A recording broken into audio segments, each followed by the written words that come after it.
Good morning, good afternoon, good evening, depending on where you are in the world. I'm Ray Orsini, and you are joining a partner first here on OITVOIP. You know, we do these at least once a month, talking to subject matter experts, thought leaders, and vendors of note in the MSP space. Today is absolutely no different.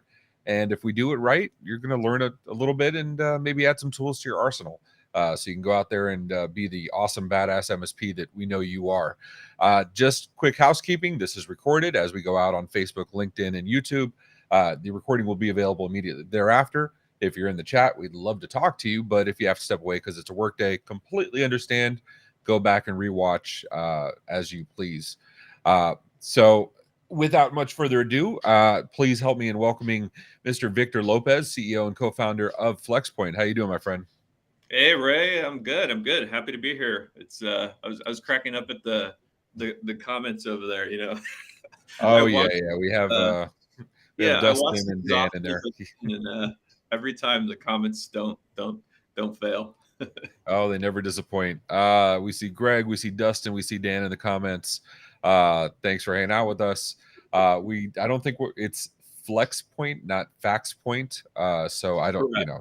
I want to set expectations for now. We don't know. New product initiative. We'll see. We'll see. I tried to use a fax machine, I want to say about 2 months ago, and I couldn't figure it out because I was trying to do one of those like apps on your phone. And then I realized they all try to charge you like $10 for each Oh like yeah, fax. for sure. So I gave up. My favorite is piece of paper. well, sometimes that's easier. I was looking for a pen. I couldn't find a pen. I had a digital pen with my cell phone, but I couldn't find like an ink pen to sign a check. It's just, and I see them cracking up already in the chat. Well, we're not here to talk fax or pens. We're here to talk money. One of my favorite topics, actually. I love money, and you love money a little bit too, right? Yeah, kind of. It's kind of something I've been doing. So yeah. Yeah. So that's a perfect lead in. So for those that haven't met you, tell us who you are, give us some of your background, talk to us about FlexPoint at a high level before we get into the stuff. Yeah. So quick background. So I actually, funny enough, started my career as an attorney. But I joke around. I spent more time in law school than I did practicing law. But I started doing like mostly M&A transactions, leverage finance transactions. Was not for me, so I ended up becoming an investor, and that's actually how I first, my co-founder and I first sort of discovered or had the channel hit us in the face, was as an investor. We actually invested in ConnectWise way back when. And so that was our first introduction to the MSP software business. But more broadly, right, like we did what were at some point always small businesses that turned into larger businesses, mid-market businesses, and involved private equity buying these businesses. And so I have a lot of experience sort of looking at these businesses and trying to understand, and oftentimes trying to make sense of a bunch of spreadsheets that a business owner will keep, and trying to justify as this is how my business runs. And so it's kind of how and why we decided to start FlexPoint, because what we saw, right, was it's problems that every small businesses face. It's problems that cash flow. There's a bunch of cliches about cash flow, right, in terms of like every 4 out of 5 small businesses that die are because of cash flow problems. But what we saw was, why is that the case for MSPs, right? Like we all talk about MSPs. It's like that's why so many private equity firms are looking to invest in MSPs, is because recurring revenue, software like high margins. But when you kind of start to peel the onion, it's a little bit messier than that. So what was that like that first time? Because I know this all too well. You look and like, oh, we talk about 80%, gross margin on contracts, and we talk about, really high net, and fantastic. And then you go look, and you realize, well, they're 90 days outstanding with Well, most clients in their receivables, you know. so it's funny. I have these conversations still fairly frequently, not just with like obviously MSP owners, but also like people that I still know that are involved on the investing side. And it's just so the disconnect, right, between what you as an MSP owner think is like, okay, this is great, this is high margin.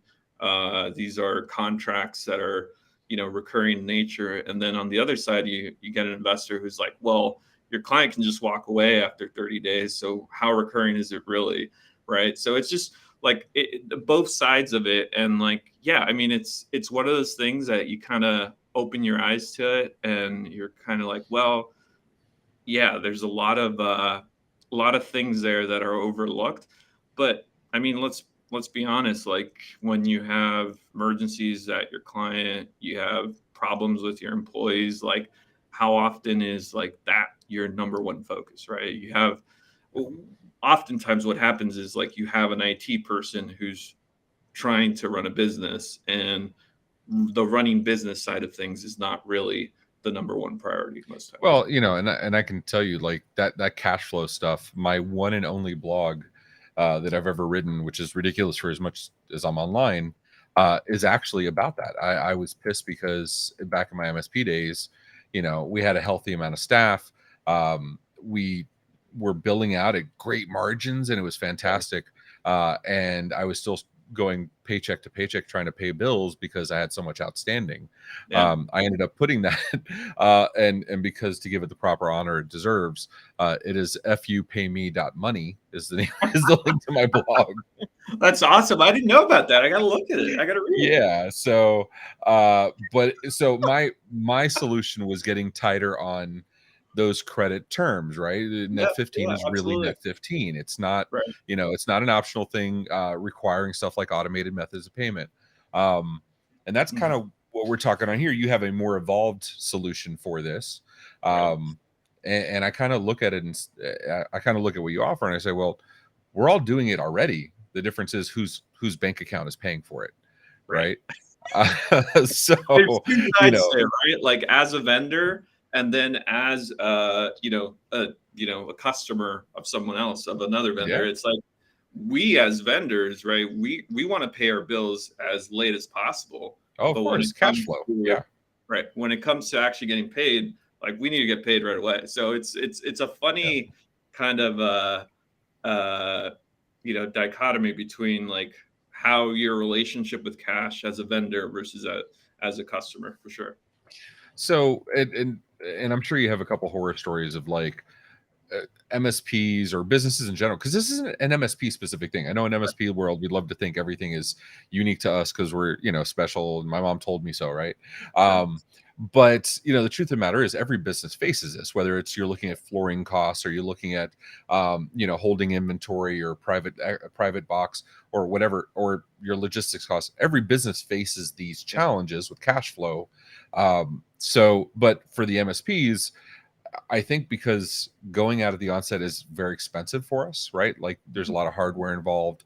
And yeah, the profit on the services, professional services, sure makes up for it. But Sure. the fact that we're putting so much out up front, it can become dangerous. And I've seen plenty of MSPs that just the business kind of tanks because they went under on their cash flow. Have you seen that? Yeah, I mean, so a couple things, right? So it is true that this is like a problem for all businesses, right? Cash flow, no matter the type of business, it's a problem.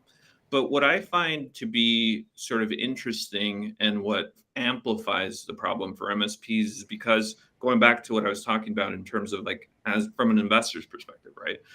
The reason why an MSP is so attractive is because theoretically you're supposed to have recurring revenue. And that Yep. recurring revenue is supposed to come in, you know, on the 15th of the month every month. So when you compare an MSP to, for example, a restaurant, right? A Mm, restaurant, it can have a bad month, a good month. There's no contractual revenue. Your clients come right. in the door, there's bad weather, no one comes in on a Friday night, your month is really bad. Mhm. So when you compare businesses, right, all businesses versus sort of the MSP model, it just amplifies the problem, because then the question is really, well, if you have these contracts, you're supposed to get paid every month.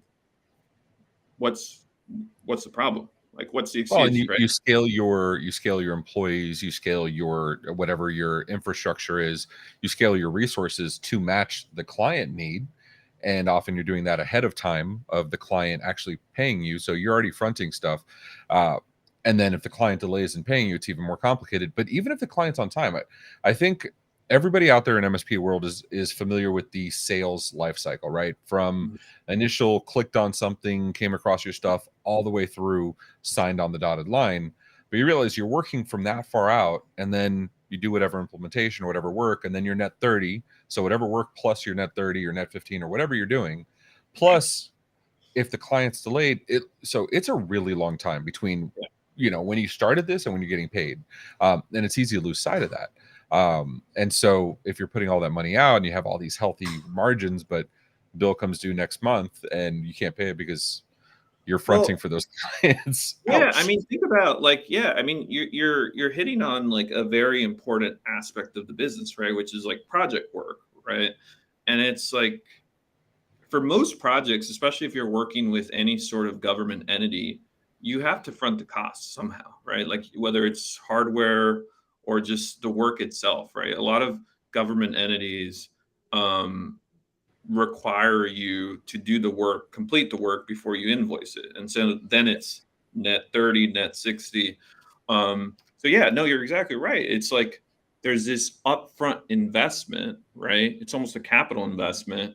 And if you're already net 30, net 60, it's like from when you actually started to when you actually get paid, which we'll talk about, it's the Mm. metrics there, becomes almost infinite, right? And so you still got to pay Yeah, your employees every 15 days. They're not going to be absolutely. like, okay, Ray, well, you didn't get paid this month. I'll And wait they're for next expecting month. electricity and internet and their laptops to work and their Right. connect wise and their whatever else. Yeah. Sure. So all right. So without much further fanfare, and I see a bunch of questions, but I think they're questions we're going to answer while we're going through the presentation. So I'm holding on to them. Other than Dan wants to know if he should fax his invoices. I don't think faxing is necessary right now, right? Not accepted, but yeah, good Okay. try. All right, so we will get into those questions. We're noting each one, but let's get into the presentation first, and it'll be conversational, guys. It's not death by PowerPoint. Phil will bring that up now, and we'll talk about how FlexPoint is solving this, and then I'll interrupt, of course, with questions. Yeah. But the floor is yours, Victor. Cool. So when I was thinking about sort of topics, right? What is an interesting topic to talk about? Because people have heard, the cash flow problem, and it's become such a big problem that I feel like most people kind of just immediately hear your cash flow is an issue and ignore it, right? It's like the thing we all don't want to hear, right? Like, I don't Right. want to go to the doctor because I don't want the doctor to tell me something's wrong. So same thing with the cash flow conversation. Stop reading So my emails, dude. so what I try to do, right, especially as I talk to MSPs, is I ask them a very simple question, which sounds pretty ridiculous when you hear it, right? Like, are you running a bank or an MSP? It's a simple question. Most people look at me like, the heck are you talking about? Like, it's obviously uh, an MSP.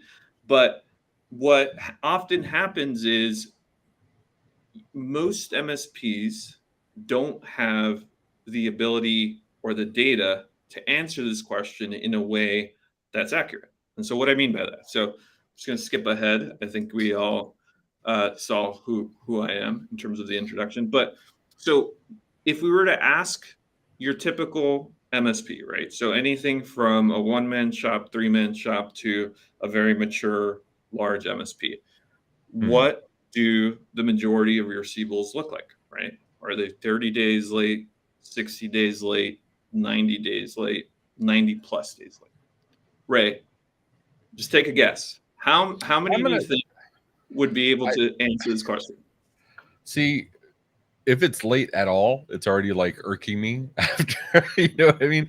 But I would say probably in the 30 day range, I'm hoping. Okay. Okay. No, that's good. That's good. I mean, that's good. So when it comes to most people, right? Yeah. I think the majority of us would agree. The answer is, I don't know, right? The answer is, I don't know. That's so true for many years of my MSP life. Yeah. Yeah, I do on receipt. And even then, so okay, so I'll tag on that, and we don't need to answer it right now. We can answer it later, but Dan brought up a good question somewhere along the lines of, well, you have people that require, or he was saying he has people who require ACH or checks or whatever. Mhm. Or they do require net 30. So those, if you don't, in the sense of the net 30 or whatever it is, if you don't acquiesce to them or work something out, you're going to lose that deal. Yeah. So a lot of MSPs will do sometimes for this person, sometimes for this person, and then suddenly you get to 5 months. And, yeah. Yeah. Yeah. So I how do you mean, so, combat this, right? yeah.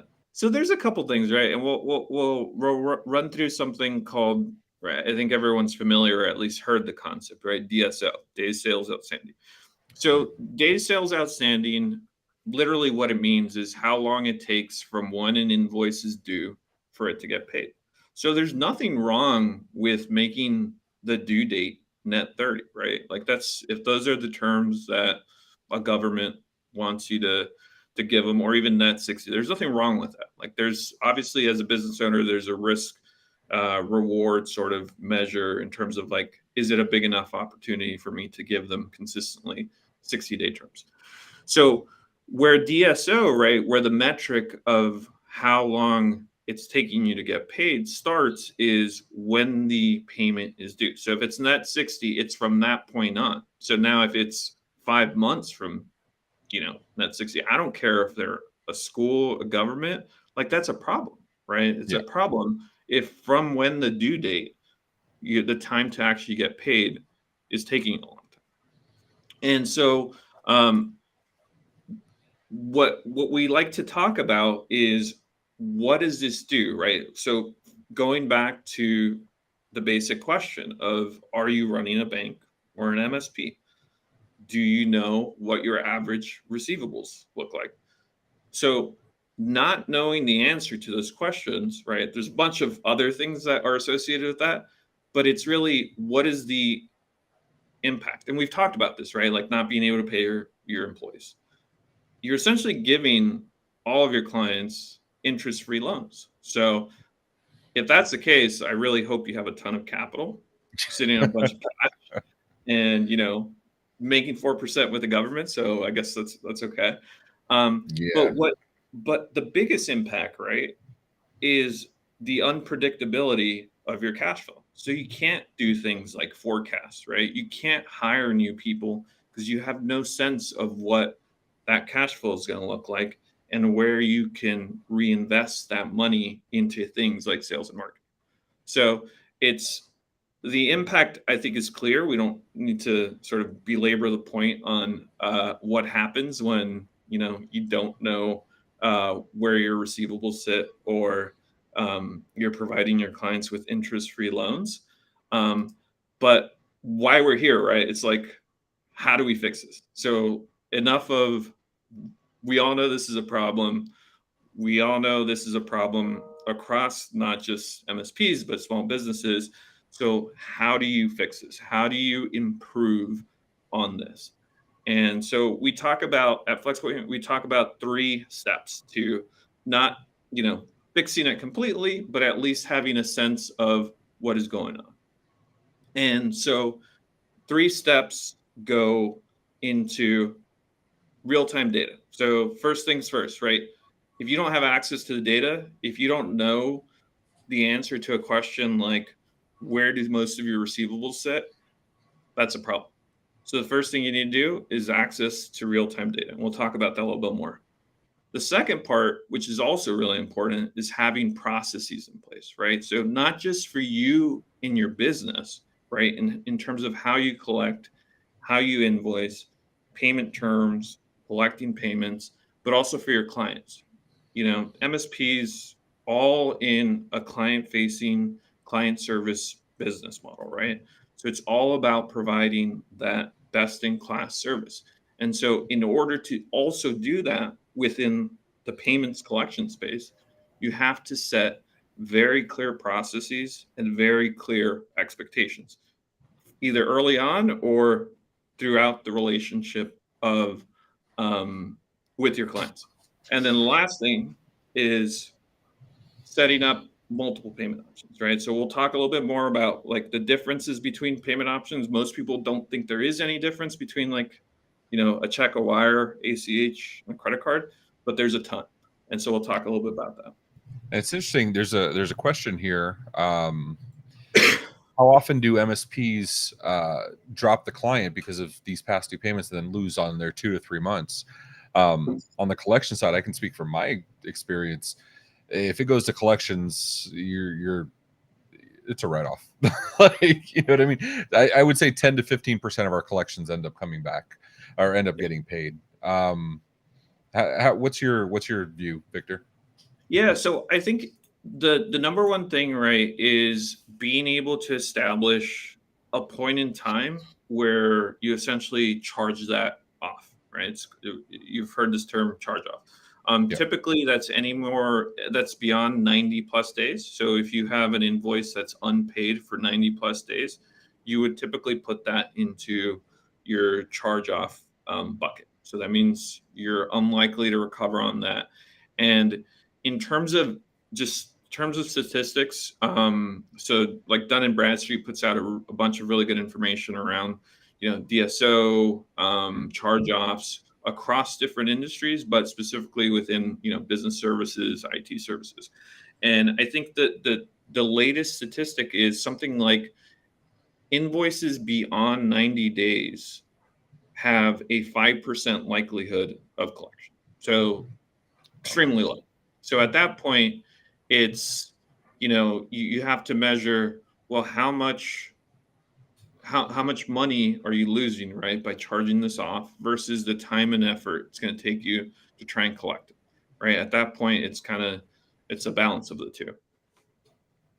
Okay, fair enough. It's a bad position to be in. I can tell you that. It's a bad position to be in, and frankly, what we try to do at FlexPoint is avoid getting you to that position. So, but once you're in that position, I mean, it's avoid tough. getting there in a way that's preferable to the client, right? Like this is not when we talk like credit card ACH, like forcing it on the client. A lot of the times the conversation becomes forcing it on the client. So I'll tease a little bit. You found a way to make it easier for the client, so there's benefits on both sides. So I see Dustin saying 90 days seems insane. If it's recurring, you should be shutting off service earlier, right? Bigger down payments, finance on projects. Yeah, that's I right. have nothing negative, nothing to disagree there, right? Right. But the thing is, the reality is, right, so on recurring managed service invoices, it does seem insane to have something that's 90 days past due. But the first question is like, why did it get to that point? Why weren't they on auto pay? Because it's recurring, right? Like there is some variability depending on seats, stuff like that. But why did it get there to begin with, right? And there's a lot of reasons why, which we can talk about, but most of the time it's because the expectation when they signed that managed service contract was not set very clearly around you should, if you're on managed service, you got to be on auto pay, right? So it's one of those challenges that, although it seems crazy, I would not be surprised if it has existed. All right, so let's get back to this. All right, so we have some stats, right? The accounts receivable report, your data, right? That's what we're looking for here. Right. So yeah, so number one thing, right, to position yourself in a way where you're not having, or at least reducing the problems associated with cash flow, is having access to the data to be able to actually make decisions, right? So you can't really, you're flying blind without the data. And so two of the primary sources, the two most important reports that we sort of focus on are the AR aging report and the DSO. DSO as a metric. So I'm sure most people have heard of this and kind of know what this is, but an AR report, right? It's relatively easy to pull. Most small businesses, most MSPs are using some sort of accounting software, whether it's QuickBooks, Desktop, Xero, or even like Dynamics or NetSuite, right? So there is some source of data. Now, pulling that data, having an AR report that you can look at with what we recommend is at least monthly, right? Sit down every month. It takes, 15 minutes to look at your report, look at the various buckets, and then try to compare it month over month to see if there's any trends, right? Is it trending one direction versus the other? So it sounds super simplistic. It sounds super basic. I mean, I think most business owners have heard about an AR report, but I mean, the question is really how many sit down and do this with any frequency, Well, right? the important part is like these are tiny things that are super easy because if you see the little changes up front, you can address them so much earlier Yeah. before you're 120 days past due because that's when you're doing your Before you get to 5 reconciling or months. going through your report. Yeah, yeah. And so you realize, wait, what happened to this invoice, this $200,000 invoice? I haven't followed up on at all. You know what I mean? Yeah. They go hand in hand. No, I've been And there. so And just I'll tell it's, you a yeah, quick story. So we see everything, right? Because this is what we do. Um, and so we had a prospect a few weeks ago who um, they didn't know a client hadn't paid them in literally 9 months. And it's like, we think that's crazy, right? Like everyone is going to agree that sounds crazy. But the yeah. reality is, like, if you think about running, especially running a small business, you have a lot of stuff going on. There's a lot of things to think about.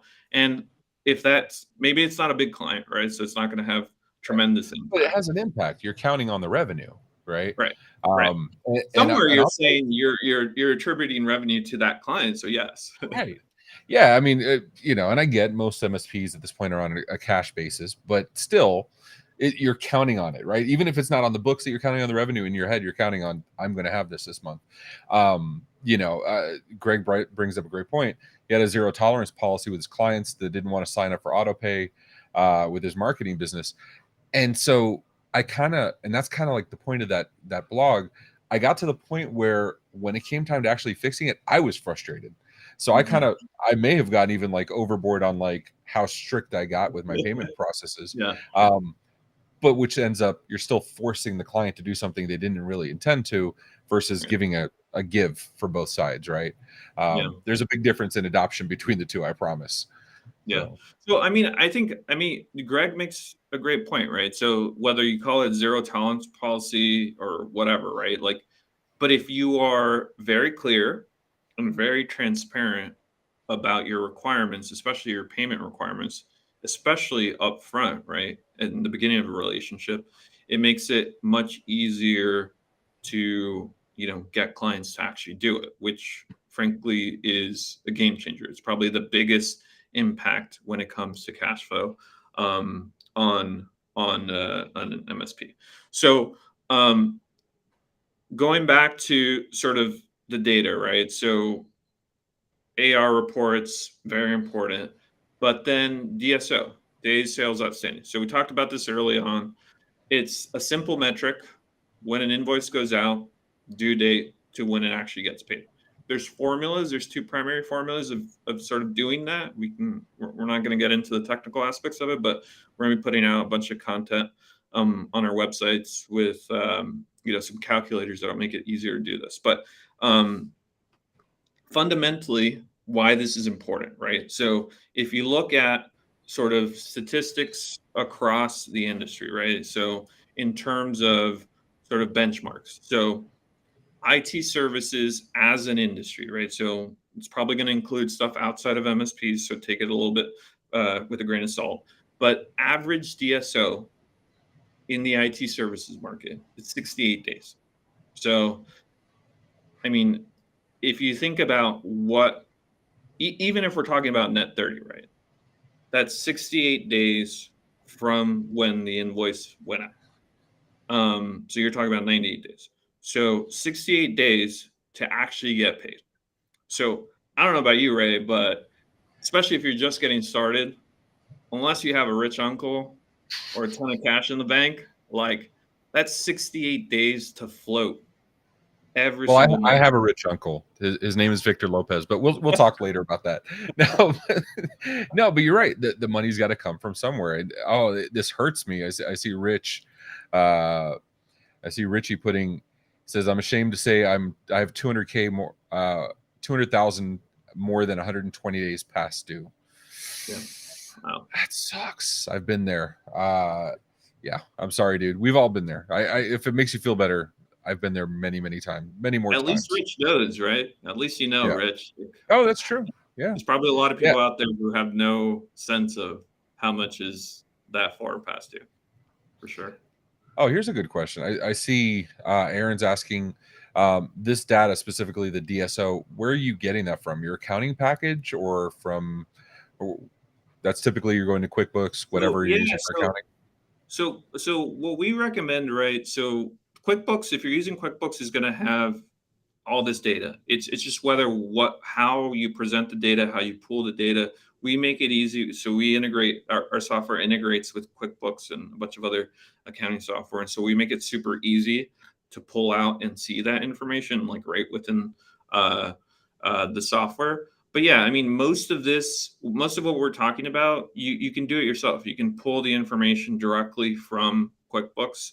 QuickBooks has an AR aging report. I don't know if most people know that, but that's within one of the tabs that you can just pull out and look at it yourself. DSO, you just plug in some numbers and you can typically get your DSO. But yeah, it's most of us have the data somewhere, right? It's whether you pull it out and like actually look at it that's important.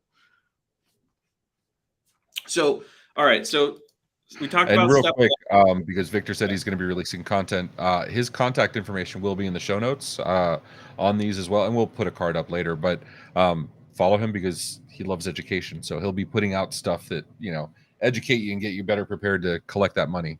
I'm sorry, Victor. Go ahead, man. No worries. So we talked about step one, getting the data, being able to do something with the data. All right, so now that you have the data, so what most people probably don't realize is most of your clients want to pay you. Like people want to pay their bills for the most part, right? Might want to pay them slightly later, but for the most part, they want to pay their bills. Another crazy example, right? So as a founder of a software company focused on getting paid, I just focus on these things in every way in real world examples. So my town sends me a water bill, right? They send it once a quarter, and the bill gets sent in the mail, and it says the only way to pay us is you send a check or you go on this janky website from probably 1995. You feel And totally safe putting yes, money in, right? totally safe. And you pay with a credit card. And Hmm. so every time I go to pay it, I'm like, why can't I just save the credit card and have them just deduct it, right? It's like $15 every time. Right. Like, how hard with it? My water company does exactly the same thing, and I have to put like the last 6 of the account number, even Right. though I'm logged You have in. to find the bill. Yeah. Yeah. So no joke. I get a notice in the mail like a couple months ago, and it says you have not paid your water bill in 12 months. You have an outstanding balance of $112. And we're gonna put a lien on your house if you don't pay it. And I'm just like, what? I'm like, what is going on? It's like, so I mean, moral of the story, right? Like people want to pay. It's like exactly. So There Sarah you go. mentioned you pay your You easy couldn't have said bills it better. first, right? Like I have a pile of bills somewhere in my office that's just because it's difficult to pay them. So it doesn't matter the amount. It's just like you pay your easy bills first. And Always. so going back to the slides, so most clients want to pay you. Most clients want to pay you, but the biggest barrier to actually letting them pay you is, the complexity of your payments workflow, or maybe you don't have a workflow. So a couple things we focus on: being proactive, right? So we've talked about this a bunch, like making sure you set very good expectations early on in the relationship with your clients about how you expect to get paid. So whether that means you're giving people terms, you're requiring auto payment for certain types of arrangements, or if you're doing projects, billing upfront, right? So just being proactive, understanding where the limitations can be and trying to address those. And then we talk about technology, right? So making and utilizing technology to make it super simple to pay. So for us, right, we provide payment software and we're super focused on the MSP perspective, right? We want to make the MSP side of the software super easy to use, intuitive, but almost as important for us is the client facing side. So we provide a client facing portal, and we're like super focused on making that client portal as easy to use as possible. So I'll give you an example, right? So to log into our portal for a client, they don't need a password. They put in an email address that maps it to the accounting package and the information and invoices that's within that software. And then it puts it into the portal, gives them access to the portal without having to use a password. Single use authentication, provides a single use token. And that Wow. alone, right? I think you had Bobby Jacobs from Thread on here fairly Yeah. recently, and they wrote a pretty interesting blog post about how, like, passwords are a thing of the past. So very much so, it's a secure way of accessing the portal, but it removes that friction. Very simple thing, but removes that friction from the client actually going into the portal and paying. So So I know I'm gonna get shit for this on a live stream with MSPs as the audience, but I go on TikTok. Yes, I go on TikTok. My phone. Anyway, so I go on TikTok and there's always ads for the biggest nonsense available, right? And I'll look at it and some stuff will pique my interest. And inevitably I'll go to the store. And if I have to fill out a bunch of payment information or whatever, that's dead to oh me. I'm yeah, not doing that on some unknown browser, blah, blah. But yeah, those that like I get in there and it's shop, like I just hit the shop button. It's like, we're gonna send you a text. We know who you are, do the last payment on file, last shipping address, yep, done. And then it absolutely. texts me. That's how I end up with dumb stuff like this. Like, you know Or what I Apple mean? Pay, right? So like Apple Pay, like I basically have Yes. designed to, like, anything I buy online, if I can't buy it with Apple Pay, I'm not gonna buy it because, like, I'm not gonna go. It sounds stupid, but it's like, okay, it It's takes just you if 3 it's minutes easier. to enter a credit Yeah. card. Well, But and there is a security aspect too, right? There is the security aspect of, with credit card skimmers and gas pumps. If I can tap to pay, I'm a little more protected, especially because they're tokenized. So there is a security aspect as well as yeah, opposed to that janky website you were talking about that looks like it was made in the 90s, probably by Front Page or something. Yeah, no, right, I get right. it. So how do you make it easy for the clients? So right. So we talked about the client experience, right? And the focus on the client side of things. Because again, what we find is we could probably put out, not saying that we do this, but we could probably put out some not super great software, at least from a Hmm. UI perspective, on the MSP side, right? Oh, you Let's fit all perfectly in with admit the it. We all MSPs then, use the other MSP software software. that was built in 2002. But yeah, However, put an MVP and then put coming soon, trademark, and you're done. but when it comes to the client side, right, it's like getting the client to actually pay and use the portal is very important. So a couple things. We talked Yeah. about the password, and it's huge in terms of adoption. It's a massive, like, difference in terms of adoption. Like, because of exactly what you said. If you send your client an email that says, "Hey, sign up for this new portal that I'm using uh, to collect my payments," they're gonna be like, "F you, I'm gonna send you a check." But Well, if you Dan also brings up some of these clients are bringing up their own payment portals, right. and they Mhm. want to put stuff in there. And you know, there's an argument for where if they're trained to use their portal, it probably becomes second nature. So you have a very high bar to beat as far as making it easier than that. Yeah. Um, and so Right. I want to ask I want to ask some questions real quick. Um, so how do you handle municipalities? How do you handle municipalities that get checks signed by other board members or don't allow ACH and stuff like that? Um, how do you address that? So here's something that we're very transparent about, right? So nothing's going to be perfect, right? So we obviously strive for 100% when it comes to cash flow coming in, payments due on time. But we have this conversation fairly often, right? We have a prospect who's like, I'm gonna use that well, my payment biggest time. client, but my biggest client, they send me a check every month for $50,000, and they've been sending me the check for 20 years. They've never missed it. And I tell them, you know what? Don't do anything about that. Don't call them and say, hey, I'm using this fancy new portal.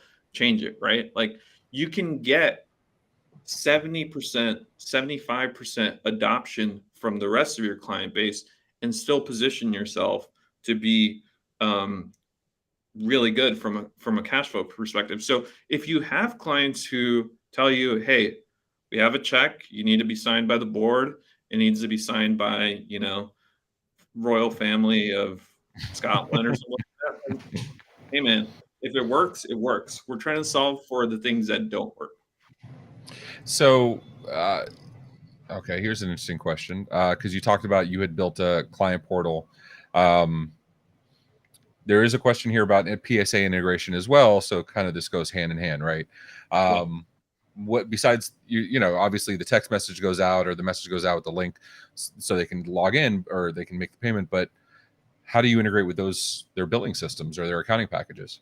Right. So to answer the question asked specifically, so ConnectWise and QuickBooks Online have a very interesting relationship in the sense that they don't talk to each other natively. So ConnectWise Managed doesn't have a native integration to QuickBooks Online. Every other PSA does, right? So they have this very interesting relationship, and Mobius, which is referenced here, has done a really good job of connecting the two, right? You also have WiseSync, who's done that as well. So what we're doing is we're releasing an integration later this month with ConnectWise that actually does both sides of it. So not only does it connect ConnectWise to QuickBooks Online, we also connect to the PSA. So you don't need two different connectors to get that sort of connection. In terms of every other accounting package, so we have a two-way sync with QuickBooks Online desktop. I desperately did not want to do a desktop integration, but there's a lot of MSPs on desktop. You're like the first company in the last 2 years that's come out with actually something. I know. It's like we were like, I don't want to do desktop. I don't want to do desktop. Intuit's going to get rid of it. But I know for a fact at least one of the MSPs in this chat is using QuickBooks Desktop. So, I don't want people to confuse you with a payment portal merchant processor, right? So we've covered the easy part. Now let's cover the not my bank account part. What is the other half of that FlexPoint provides? Yeah, so there's two sides to the cash flow issue, right? We talked about a very important side of it, which is collecting invoices, making sure your DSO is, fairly low. And that's just day-to-day cash flow collection. The other side to what we do, and again, this goes back to the problem that we saw when it came to cash flow. The other side that we saw that Ray, you had mentioned early on is a big part of what's causing cash flow issues for MSPs is this idea of self-financing, especially when it comes to project type work. So, whether it's a new project for a client, a server migration, bunch of workstations, a bunch of different things. Ultimately, what happens, unless you're very, very good at getting your clients to just pay you up front in advance, which a lot of MSPs are, and they do a good job of it because they're transparent. They're able to have those conversations with their clients. But for the most part, what we've seen is an MSP, rather than having that awkward conversation about paying me up front, they'll self-finance. So they'll go buy the hardware. They'll go procure what they need for the project, and then they'll just hold that on their books until they get paid. So now we're talking about self-financing.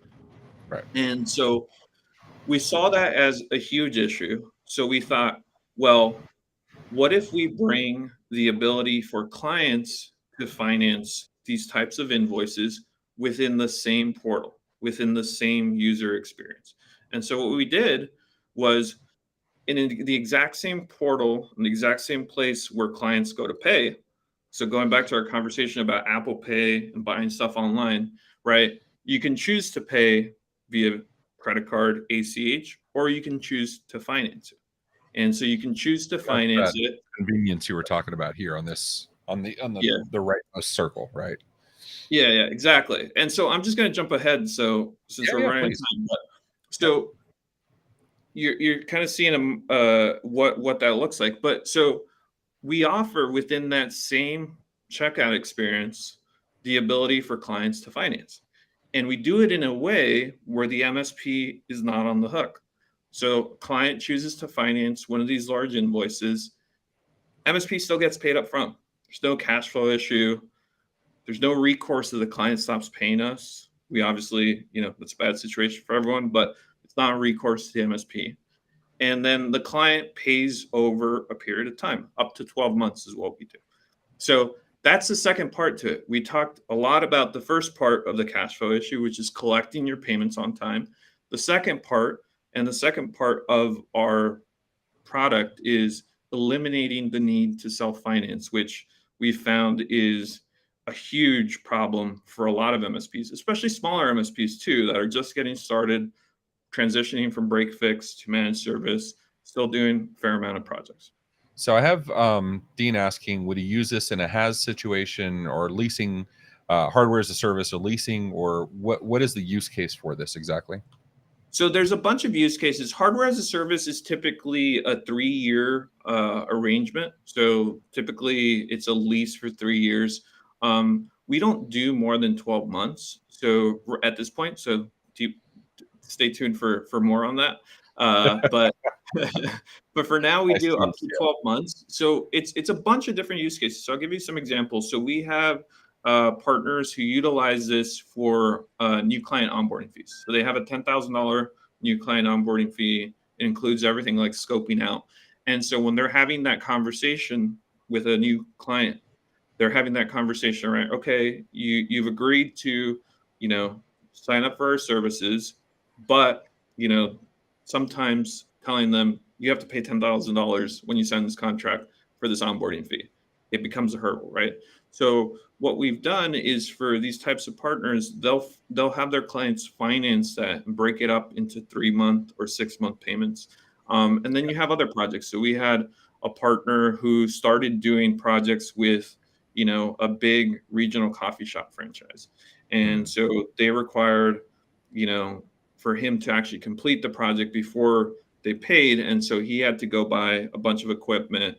And so he used this to finance those projects for the clients. So a bunch of different use cases. There's a question here. If I have to spread the onboarding fee across a couple months, why wouldn't I, whatchamacallit, why wouldn't I just put that on my MSA versus, but that goes back to who's financing, right? Yeah, exactly. You can be the bank. Are you a bank or are you an MSP? Yeah, I mean, it's easy to say, okay, well, I'm bringing on a $5,000 a month client. I'm going to finance their $5,000 onboarding myself over the next 3 months. That's maybe a little more palatable. But when you're saying I'm going to finance my onboarding, but also the BDR and the server and the firewalls and the switches, and we had to maybe run some cable. Now it's you really going to stomach that? Because I've never seen a client any MSP has taken over that they didn't complain about the previous MSP. So if you're saying the previous guy did it wrong, then Right, right. There's gonna be work to be done. yeah. Oh, there's a interesting question. How do I know when I should be the bank?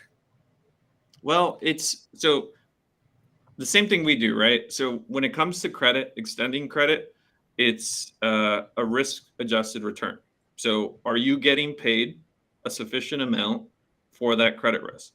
So the question to you is, how much are you going to charge your client extra, right? How much margin, additional margin, are you going to make to take on that credit risk? Depends on your business. And if you're running those reports and you're keeping track of those finances, it shouldn't be too hard, right? Well, I mean, unless your cost of capital is super low. Awesome. Well, Victor, thank you so much. His information is in the show notes below. We put it a couple times in the chat as well. Reach out to FlexPoint. Definitely awesome. We may have to bring you back to show off the portal a little bit and show off the actual experience. For sure. MSPs love that. But thanks so much, man. I appreciate you. Yeah, thank you. Thanks for having me. And thanks everyone for the questions. Absolutely. Right. Phil, we got some upcoming events. What's going on? So we have the Pitch It vendor spotlight, VCIO toolbox and hackware at 1 o'clock. Whenever the screen clears on me. There we go. 6:23. June 29th, Tech Bar podcast with yours truly and super cousin Danny with Rich Sacchini. I guarantee I will screw it up at least 7 times. We may make it a drinking word of Cloud Radio. And then Tuesdays and Fridays, 10 a.m. MSP Dispatch presented by MSP Media Network. And don't forget AI Roundup, the release this morning at 10 o'clock. Until next time, everybody, we appreciate you. Take care of yourselves and each other.